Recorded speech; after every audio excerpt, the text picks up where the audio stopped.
शहजाद, ये विपक्ष को क्या लगता है इस तरह की टिप्पणियां कर करके ये क्या कर लेंगे?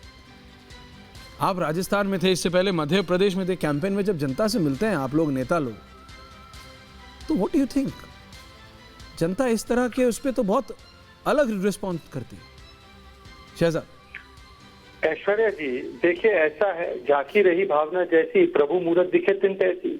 हो सकता है कि जो अपने परिवार और पार्टी के लिए ऐसी पनौती है कि 40 चुनाव हरवा दिए, प्रधानमंत्री पद तक अब दूर दूर तक कोई वास्ता नहीं रहा, या राजस्थान में पनौती बनकर बैठे हैं कि राजस्थान नंबर 1 बलात्कार में, पेपर लीक में, तुष्टिकरण में, भ्रष्टाचार में हो चुका है, तो हो सकता है स्वयं को या स्वयं की सरकार को पनौती के रूप में मानते होंगे। परंतु मुझे इसका एक व्यापक दायरा देने दीजिए। ऐश्वर्या जी, पनौती ये जो शब्द है, अगर आप ऐतिहासिक पृष्ठभूमि देखेंगे ना शब्द की, तो ये ज्यादातर महिलाओं के लिए और ज्यादातर तथाकथित पिछड़ी जातियों के लिए इस्तेमाल किया गया है, डेरोगेटरी वे, कि you are a bad woman, you are not meant to be here, you should be excluded, you should be subjected to apartheid.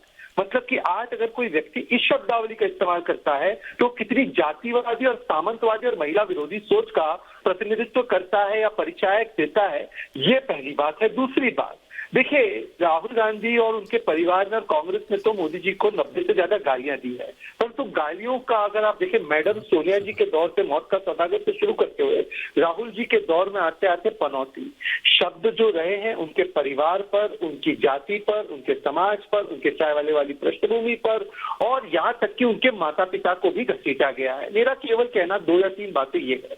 पहले तो आप ये जो जाति सूचक शब्द कहकर कभी जनता को राक्षस, कभी कहना कि मोदी समाज ओबीसी समाज नहीं है, या कभी कह देना कि तेली समाज, जैसे खड़गे जी ने अभी कहा है कि तेली समाज ओबीसी ही नहीं है। बताइए भाटी जी का क्या कमेंट्री होगा, पता नहीं।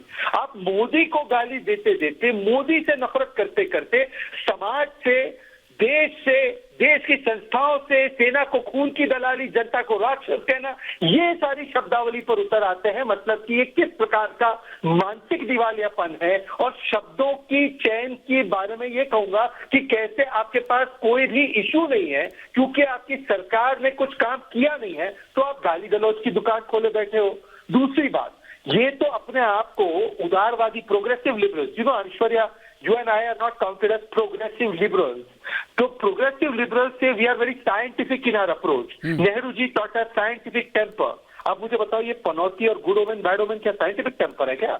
और तीसरी बात ऐश्वर्या जी, क्या अभी तक जो 10 मैच भारत की क्रिकेट टीम, जो हमारे योद्धा लड़े वर्ल्ड कप के लिए, वो 10 मैच गुड ओमेन की वजह से जीते और 11वां मैच पनौती की वजह से जीते हारे? मतलब कि हमारी भारत की क्रिकेट टीम की क्षमता पर कितना बड़ा सवाल उठा दिया ये पनौती कहकर। और चौथा, PM stands for prime minister, पर फॉर राहुल गांधी अगर कोई उसके परिवार का सदस्य उस पीएम पोस्ट पर ना हो तो संवैधानिक पद उसके लिए पनौती पद बन जाता है।